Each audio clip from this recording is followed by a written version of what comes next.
सिर्फ ट्राइंगल के लिए इम्पोर्टेंट नहीं है, ये थ्रू आउट मैथ्स में पूरे चैप्टर के लिए, लगभग मैक्सिमम चैप्टर के लिए मोस्ट इम्पोर्टेंट ये आपका पार्ट बन जाता है।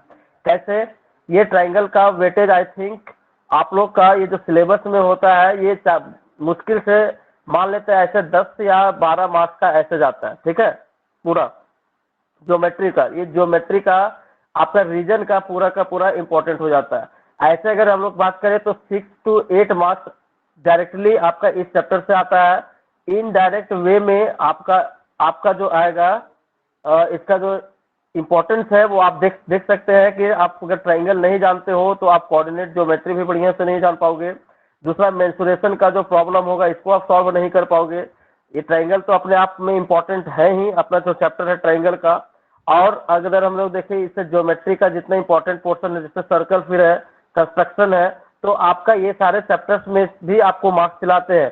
तो ये सिर्फ आप सोचोगे कि ट्राइंगल सिर्फ और सिर्फ मान लो 4 या 5 मार्क्स का स्किप कर दें, थोड़ा सा आप लोग को समझना होगा इसको, इस चैप्टर को, तब ज्यादा आपको समझ में आएगा, ठीक है ना। थोड़ा सा आप लोग को इसमें क्यूरियस होना होगा और अटेंड करना होगा, अटेंटिव होना होगा, तभी ये थोड़ा सा समझ में आएगा। नहीं तो थोड़ा ये प्रॉब्लम होगा अगर जो बच्चा इरेगुलर होगा तो। अगर आप रेगुलर हो तो कहीं भी किसी तरह का कोई प्रॉब्लम नहीं होने जा रहा है। और अगर वेटेज का बात करें तो आपको हमने बताया कि इसका डायरेक्ट वेटेज आपका 6 to 8 मार्क्स होता है, बट इनडायरेक्ट इसका वेटेज जो होता है आपको बताया कोऑर्डिनेट ज्योमेट्री, मेंसुरेशन है ना, मेंसुरेशन है, सर्कल है, और इम्पोर्टेंट जितने से चैप्टर्स हैं, जैसे अब आपका बात कर रहे हैं हम लोग, तो एपी कहोगे सर अरिथमेटिक पोर्शन, ये तो कम्प्लीटली ये आपका अलग पोर्शन है। फिर आप ट्राइंगल यहाँ पे काफी एंट्री कर दे रहे हो इसको, ये भी इंपॉर्टेंट है। वहां पर भी अगर आप ट्राइंगल का कंसेप्ट नहीं जानोगे तो एपी का प्रॉब्लम नहीं सॉल्व कर पाओगे, ठीक है। वहां पर भी ट्राइंगल का एप्लीकेशन है, ठीक है ना, एपी के थ्रू। तो आपको इससे हम लोग ये कह सकते हैं कि ये चैप्टर जो है आपके लिए काफी इंपॉर्टेंट बन जाता है। ये not only for board exam में सिर्फ और सिर्फ मैथ में सिर्फ ट्राइंगल का बात नहीं करें, मैथ में पूरा होल का बात करें तो ये कम्प्लीटली आपका क्या हो जाता है, मोस्ट इंपॉर्टेंट हो जाता है।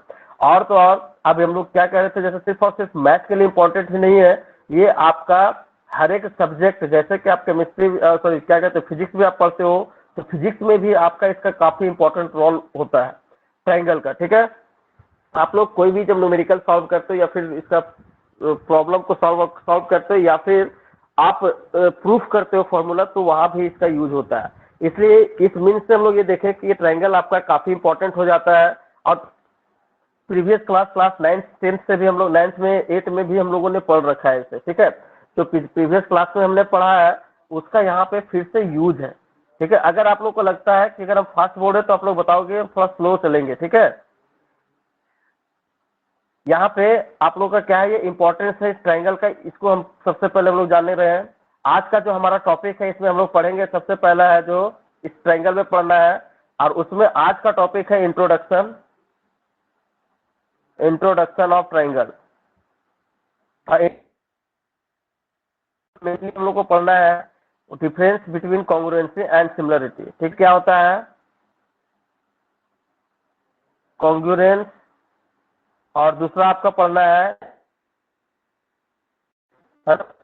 सिमिलरिटी। कॉन्ग्रुएंसी और सिमिलरिटी पढ़ेंगे हम लोग, ये इंपॉर्टेंट पोर्शन आ जाता है इंट्रोडक्शन में।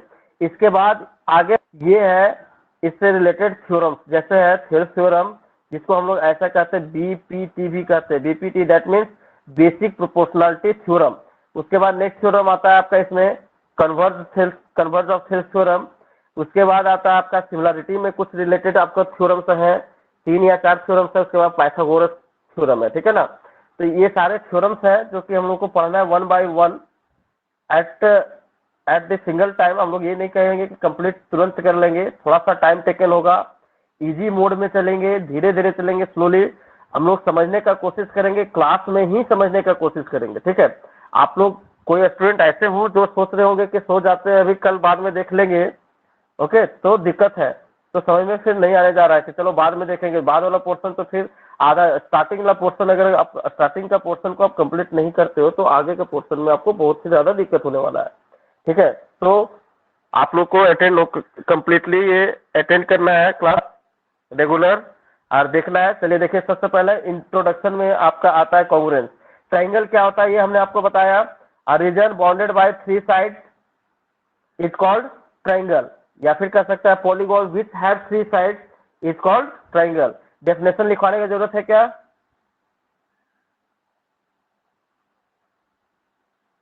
अ region bounded bye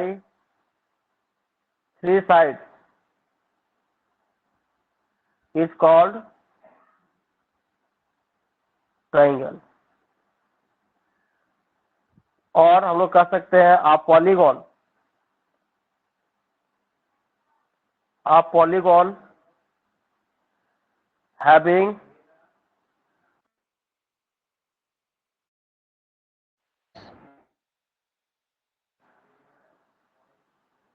is called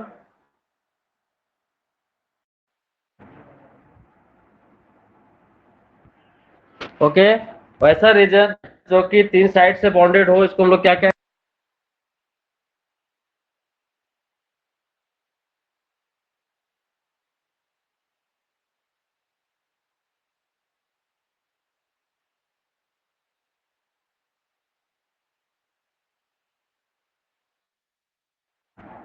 hello, sound जा रहा है क्या? यस सर, आ रहा है। Okay,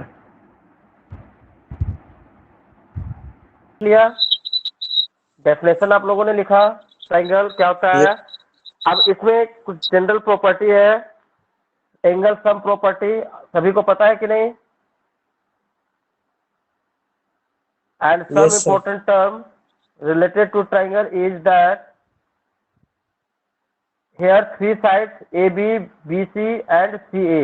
Here 3 sides named as AB, BC and CA। और इस रीजन को हम लोग बॉर्डर्ड रीजन, इसके बीच का जो रीजन होता है, इसी रीजन को हम लोग क्या कहते हैं? ट्राइंगल। इस रीजन को हम लोग ट्राइंगल कहते हैं, ठीक है।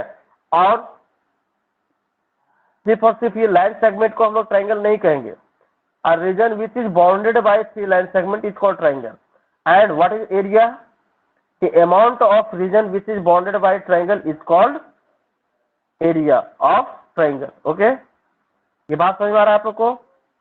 अब इससे रिलेटेड टर्म्स है। ट्राइंगल में 3 साइड्स होते हैं, named as A B, B C and C A. 3 angles होते हैं, A B and C, 3 angle है यहाँ पे। और जो आपका मीटिंग पॉइंट होता है, इस मीटिंग पॉइंट्स को हम लोग क्या कहते हैं? तो बताएंगे। Common point of 2 sides is called vertex. Very good. क्या कहते हैं इसको? वर्टेक्स कहते हैं। तो ये रिलेटेड टर्म्स हुए इससे, ठीक है। नेक्स्ट आपका इंपॉर्टेंट जो चीज है, ये इसका प्रॉपर्टीज में आप लोग हम लोग देखेंगे। अभी कैरेक्टराइज नहीं कर रहे हैं अलग अलग ट्राइंगल का, जनरल बात कर रहे हैं। तो प्रॉपर्टीज में इसका पहला आता है angle sum property. Angle sum property, interior angle sum property, ठीक है ना। या फिर एंगल सम प्रॉपर्टी आता है, इसको कहते हैं हम लोग एंगल सम प्रॉपर्टी में क्या कहते हैं? Sum of interior angle, sum of interior angle of a triangle, is कितना होता है? कोई बताओगे? Sum of interior angle of a triangle is 180 degree. Okay, 180 degree. इसी तरह सब एक्सटीरियर एंगल प्रॉपर्टी क्या होता है? एक्सटीरियर एंगल प्रॉपर्टी सबको पता होगा। एक्सटीरियर एंगल प्रॉपर्टी उम्मी बताइए,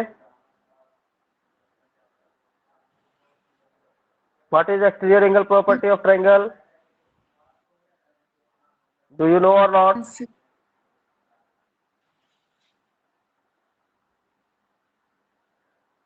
एक्सटीरियर एंगल प्रॉपर्टी में क्या होता है? देखो, कोई ट्राइंगल ए बी सी है, जिसमें एंगल सी को जब आगे एक्सटेंड करते हैं, सॉरी साइड बी सी को एक्सटेंड करते हैं, तो यहाँ पे आपका एक एंगल बनता है ए सी डी। इसको हम लोग क्या कहते हैं? एक्सटीरियर एंगल, ठीक है। तो ये एक्सटीरियर एंगल प्रॉपर्टी में क्या कहता है आपका, कि यही जो एक्सटीरियर एंगल आपका बना है, इस एक्सटीरियर एंगल का जो मेजर होगा, major of exterior angle is equals to the sum of its opposite interior angle. Okay, exterior angle क्या कहता है कि measure of exterior angle of a triangle is equal to the sum of its opposite interior angle, आप लोग इसको लिख सकते हैं।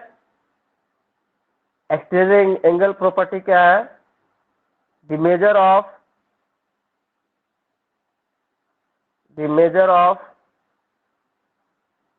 एक्सटीरियर एंगल, कॉपी में सभी को नोट करते जाएंगे। The major of exterior angle of a triangle is equal to the sum of its opposite interior angle, है ना? Opposite interior angle. तो आप इस फिगर को देख करके आप बता सकते हो कि एंगल ACD जो है वो क्या होगा? Angle ACD is equal to कितना होगा? Angle A plus angle B होगा कि नहीं होगा? ये एक्सटीरियर एंगल आपका है, ये इस एक्सटीरियर एंगल का मेजर जो है वो एंगल A और एंगल B के बराबर होगा, दोनों के सम के बराबर होगा, है ना? तो दिक्कत लिखिए that is angle ACD is equal to क्या हो जाएगा? Angle A plus angle B। किसी को कोई डाउट? यहां तक किसी को कोई डाउट है क्या? No sir. ओके, चलिए अब हम लोग आगे बढ़ते हैं और बात करते हैं कॉन्ग्रुएंसी का। ठीक है, कॉन्ग्रुएंसी का बात करना है एक्चुअल में हम लोग को ट्राइंगल का, लेकिन हम लोग बात करते हैं पहले जनरल फिगर से। कॉन्ग्रुएंट का मतलब ही होता है, देखो कॉन्ग्रुएंट को हम लोग सिंबलाइज करते हैं कैसे? इस सिंबल से। आप लोगों ने क्लास 9th में 8 में पढ़ा है, सभी को ये दिमाग में है, याद है कि नहीं याद है? कॉन्ग्रुएंट का जो सिंबल होता है इसको हम लोग सिंबलाइज करते हैं इस सिंबल से, करते हैं, सभी को पता है। इस सिंबल को अगर आप सही से स्टडी कर लेते हो तो इस कॉन्ग्रुएंसी का मैक्सिमम पोर्शन आपको यहाँ से क्लियर होता है। देखिए इस कॉन्ग्रुएंसी का मतलब क्या है? इस सिंबल, देखो यहाँ पे दो सिंबल आपको दिख रहा है, एक ऊपर में ये सिंबल है और नीचे आपका ये सिंबल है।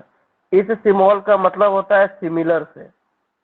ओके, इसका मतलब होता है सिर्फ और सिर्फ सिमिलर से, मतलब शेप जो है सेम होना चाहिए, और इसका मतलब होता है इक्वल से। सेम जो है एक जैसा होना चाहिए, दैट मीन्स अगर ट्रायंगल लिए हैं तो कॉन्ग्रुएंस होगा तो ट्रायंगल के साथ ही कॉन्ग्रुएंस होगा। ऐसा नहीं कि एक ट्रायंगल लिए और एक रेक्टेंगल ले लिए और दोनों को बता दे रहे कि आपका क्या है? कॉन्ग्रुएंस है, ऐसा पॉसिबल नहीं है, है ना? कॉन्ग्रुएंसी के लिए क्या होगा? सबसे इंपॉर्टेंट पहला कंडीशन क्या होता है कि फिगर सेम होना चाहिए, एक ही जैसा शेप होना चाहिए। दूसरा इक्वल भी होना चाहिए शेप, ठीक है ना? Shape and size are equal, ठीक है? शेप और साइज जो है वो क्या होना चाहिए? इक्वल होना चाहिए। तब हम लोग कोई भी फिगर को क्या कहेंगे? कॉन्ग्रुएंट कहेंगे। और अब हम लोग यहाँ से जानते हैं कोई भी शेप का और कोई भी फिगर का अगर शेप और साइज अगर इक्वल है, it means it will overlap to each other.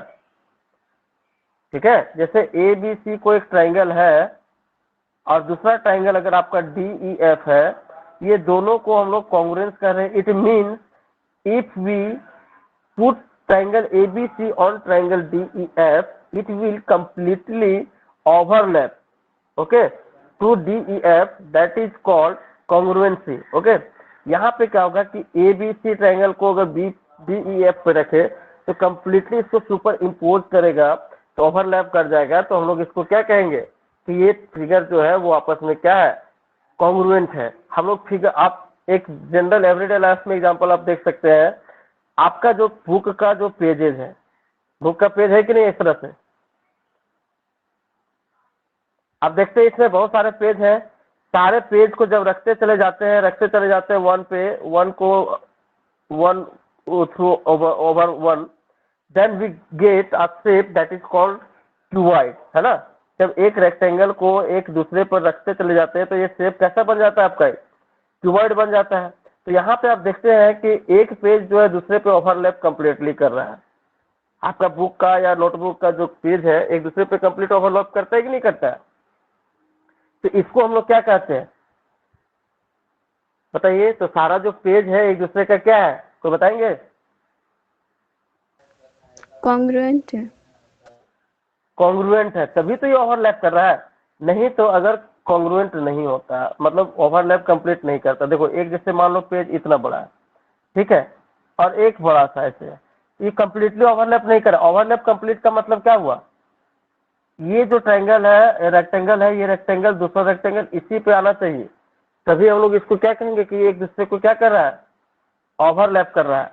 ठीक है, अब ऐसा नहीं खाली सिर्फ बहुत कोई ऐसे करके निकल जाते हैं कि ढक देते हैं, एक को दूसरे पर ढक देता है, पहला जो है दूसरा को कंप्लीटली अगर ढक लेता है तो हम लोग क्या कहेंगे, कॉन्ग्रुएंस कर देंगे। नहीं, ऐसा नहीं है। अब अगर मान लो जैसे ऊपर ऊपर में हम लोग बड़ा सा पेज रखे हैं और नीचे छोटा पेज रखे थे, तो ऊपर वाला तो नीचे वाला को कंप्लीटली ढक दिया, कवर कर लिया। लेकिन कंप्लीटली कवर करने का मतलब है, ओवरलैप करने का मतलब होता है कि it's first side will completely overlap to this second side, first side of this second rectangle. ठीक है, या ट्रायंगल जो भी शेप होगा, फर्स्ट रेक्टेंगल का, जैसे ये दो रेक्टेंगल था, तो इस और ये दोनों रेक्टेंगल एक दूसरे कंप्लीटली कब ओवरलैप करेगा? ये साइड इसके बराबर होगा, ये साइड इसके बराबर होगा, ये साइड इसके बराबर होगा। ठीक है, और ये साइड आपका किसके बराबर हो जाएगा? इसके बराबर हो जाएगा। और साथ साथ ये एंगल भी इसका क्या होगा? आपस में बराबर होगा। तब इसको एक दूसरे पे रख दो तो ऐसे क्या कर देगा? इसको कंप्लीटली ओवरलैप करेगा। ठीक है, और जब कंप्लीटली इस तरह से ये ओवरलैप करता है, इट मीन्स इसको क्या कहेंगे? ये दोनों फिगर कैसा है? कॉन्ग्रुएंस है। कोई दिक्कत यहाँ तक? कॉन्ग्रुएंस समझने में किसी को कोई दिक्कत है तो बताइए। अब इसके लिए कुछ क्राइटेरिया आते हैं आपका कॉन्ग्रुएंसी का। ठीक है, ट्रायंगल के लिए। तो आप बताओ, कोई लाइन, अगर एक लाइन आपको दिया हुआ है, लाइन सेगमेंट, सॉरी लाइन नहीं, लाइन सेगमेंट है ए बी, ठीक है, जिसका मेजर है आपका लेंथ जो है 7 मीटर है। सेकेंड आपका सी डी एक लाइन सेगमेंट है, इसका मेजर कितना होना चाहिए कि ये एक दूसरे को कॉन्ग्रुएंस हो जाए? बताओ। 7 ही होगा सर।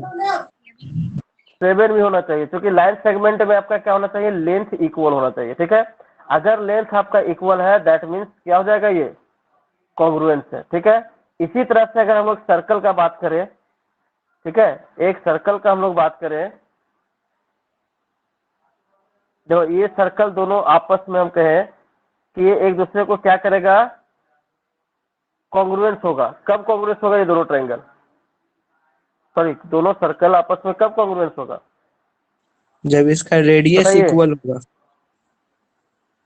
जब इसका मान लिया रेडियस आपका r1 है और इसका रेडियस आपका r2 है, ये दोनों ट्रायंगल आपका कॉन्ग्रुएंस कब, सॉरी दोनों सर्कल जो है वो आपस में कॉन्ग्रुएंट कब होगा? जब दोनों का रेडियस r1 इक्वल टू क्या होना चाहिए? r2 होना चाहिए। लाइन सेगमेंट कॉन्ग्रुएंस कब होगा? जब दोनों का साइड जो है वो आपस में, साइड का लेंथ आपस में बराबर होगा। सही हमारा बात। इसी तरह से दो रेक्टेंगल है, वो दो रेक्टेंगल आपस में कॉन्ग्रुएंस कब हो गए? तो बताएगा कोई? दो रेक्टेंगल है, ये रेक्टेंगल आपस में कॉन्ग्रुएंस कब होगा? जब इसका करस्पॉन्डिंग साइड जो होंगे वो क्या होंगे? आपस में इक्वल होंगे, और करस्पॉन्डिंग एंगल है ना, करस्पॉन्डिंग साइड, इसका ये बराबर, इसका ये बराबर। अब रेक्टेंगल है तो हम लोग जानते हैं कि पेयर ऑफ अपोजिट साइड्स क्या होते हैं? इक्वल होते हैं। इसके साइड्स और एंगल्स आपस में क्या हुआ? इक्वल हुआ। तो ये दोनों रेक्टेंगल जो है वो आपस में क्या हो जाएगा? कॉन्ग्रुएंस हो जाएगा। सही हमारा कि नहीं आ रहा है? तो इस ये सारे एग्जांपल से हम लोग क्या देख रहे हैं कि कॉन्ग्रुएंसी के लिए ये नेसेसरी एंड सफिशिएंट कंडीशन है कि दोनों शेप का, आपका जो दोनों जो फिगर है उसका शेप और साइज जो है दोनों क्या होना चाहिए? सेम होना चाहिए। तभी हम लोग इस फिगर को क्या कह पाएंगे कि ये फिगर जो है वो क्या है? कॉन्ग्रुएंस है। किसी को कोई दिक्कत? यहाँ तक किसी को कोई दिक्कत है? चलिए, इसके बाद अब हम लोग आते हैं मेन ट्रायंगल पे कि ट्रायंगल कॉन्ग्रुएंस कब होता है। ठीक है ना, कोई ट्रायंगल आपका आपस में कॉन्ग्रुएंस कब होता है? तो इसके लिए आपका कंडीशन होता है, इसी कंडीशन को, कॉन्ग्रुएंस होने के लिए जो इंपॉर्टेंट कंडीशंस होते हैं, इसी कंडीशंस को ही हम लोग क्या कहते हैं? इसका क्राइटेरिया कहते हैं। Criteria of congruency. आप लोग को बहुत क्लास 9th में लास्ट क्लास में हम लोगों ने बहुत कुछ इससे सीखा था क्लास 9th में, है ना। क्या क्या क्राइटेरिया था, कोई बता पाएंगे? सर SSS, SAS, ASA और RHS। Okay, very good. क्या होता है SAS? ये समझ में आ रहा है सबको? Side angle side. नेक्स्ट था साइड साइड साइड, इंपॉर्टेंट। फिर नेक्स्ट होता है RHS, है ना। और क्या होता है ASA, एंगल साइड एंगल। ये आपका मोस्ट इंपॉर्टेंट क्या था, क्राइटेरिया से बेसिक 4। बाकी और जो होता है उसके सब्स्टिट्यूएंट्स होते हैं, ठीक है। लेकिन बेसिक आपका क्या है, ये 4 ही है, ठीक है। ये 4 आपको याद रखना होगा और यही क्राइटेरिया को आपको अप्लाई करना होता है। और ये चारों में से कोई भी क्राइटेरिया को फॉलो कर रहा है कोई दो triangle, it means they are congruence to each other. इसका मतलब है कॉन्ग्रुएंस है, तो इसका मतलब क्या हुआ, दोनों का शेप एंड साइज क्या होगा, सेम होगा। और एक चीज और मोस्ट इंपॉर्टेंट कॉन्ग्रुएंस के लिए होता है कि जो दो फिगर आपस में कॉन्ग्रुएंस है, इसका शेप और साइज सेम है। इसका मतलब क्या होगा बताओ तो? दोनों का जो एरिया होगा वो भी आपस में बराबर होगा कि नहीं होगा? दोनों का एरिया भी आपस में क्या हो जाएगा, बराबर होगा कि नहीं? अगर कोई दो ट्रायंगल कॉन्ग्रुएंस है, इसका मतलब क्या होगा, दोनों का आपस में एरिया क्या होगा, बराबर होगा। यहीं से कंट्राडिक्ट कर जाता है। बहुत कोई क्या कह देते हैं कि अच्छा इसका मतलब कोई दो फिगर है, जैसे एक ट्रायंगल है, ठीक है, और एक रेक्टेंगल है। अब ये दोनों का एरिया मान लेते हैं बराबर है, इसका भी 2 मीटर स्क्वायर, इसका भी 2 मीटर स्क्वायर। तो आप बताओ क्या ये दोनों फिगर आपका कॉन्ग्रुएंस है? No sir. नहीं है, क्योंकि शेप दोनों का सेम नहीं है। साइड भले सेम हो गया बट शेप आपका सेम नहीं है। It means triangle is not congruence. Okay, यहाँ तक कोई दिक्कत है किसी को तो बताओ आप लोग। यहाँ तक में किसी को कोई दिक्कत है? No sir. चलिए इसे क्लियर कर रहे हैं। अब देखो नेक्स्ट है आप लोग का सिमिलरिटी, है ना। सिमिलरिटी यानी सिमिलरिटी में क्या होता है, सिमिलर ट्रायंगल का ही डायरेक्ट बात करते हैं, बाकी डिटेल हम लोग नहीं जाते हैं। सिमिलर ट्रायंगल आगे आप लोग को फर्स्ट चैप्टर 6.1 के बाद 6.2 में आगे आप लोग को सिमिलरिटी पढ़ना है। इन यहीं पे बेसिक पहले जान जाओ कि दो ट्रायंगल को सिमिलर हम लोग कब कहेंगे। Two triangles are said to be similar if the corresponding angles of both triangles are equal and its sides are proportional. Corresponding sides are proportional. दोनों ट्रायंगल को हम लोग आपस में सिमिलर तब कहेंगे जब इसका करस्पॉन्डिंग एंगल आपस में बराबर होगा और इसके साइड्स का रेशियो जो होंगे वो आपस में बराबर होंगे। कोई दिक्कत? यानी कि angle A is equal to angle D, angle B equal to angle E, angle C is equal to angle F. And आपका सर क्या है, डेफिनेशन क्या है?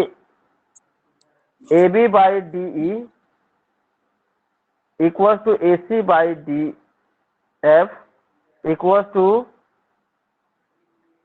B C by E F. तो हम लोग इस ट्रायंगल्स को क्या कहेंगे, सिमिलर कहेंगे। तो ऐसा दो ट्रायंगल जिसका कि दोनों ट्रायंगल में जो कंडीशन है वो क्या है, कंडीशन क्या होना चाहिए सिमिलरिटी के लिए कि करस्पॉन्डिंग एंगल्स जो होंगे वो आपस में इक्वल होंगे और उसके साइड्स का जो करस्पॉन्डिंग साइड्स का रेशियो जो होगा वो भी आपका क्या होगा, इक्वल होगा। तो हम लोग क्या कहेंगे कि ये दोनों ट्रायंगल आपस में सिमिलर है। ऐसे कह सकते हैं if in two triangles the corresponding angles are equal and its corresponding sides are proportional, then the triangle is similar. Okay, या हम लोग ऐसे कह सकते हैं सिमिलरिटी के लिए,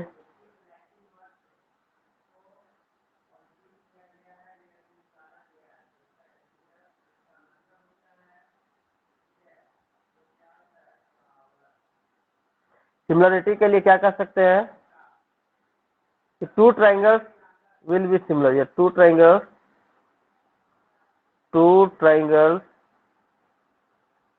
आर सिमिलर कब होगा, पहला if corresponding angles are equal. Second, corresponding ratio of corresponding sides या corresponding sides are proportional. Corresponding sides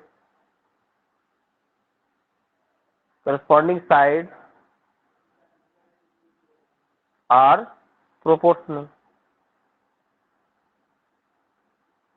ठीक है, तभी हम लोग ट्राइंगल को क्या कहेंगे कि ट्राइंगल कैसा है, सिमिलर है. ठीक है, ये दो कंडीशन को फॉलो करेगा. तो दिक्कत यहाँ तक, इसे एक बार फिर से दिखाइए ना. यहाँ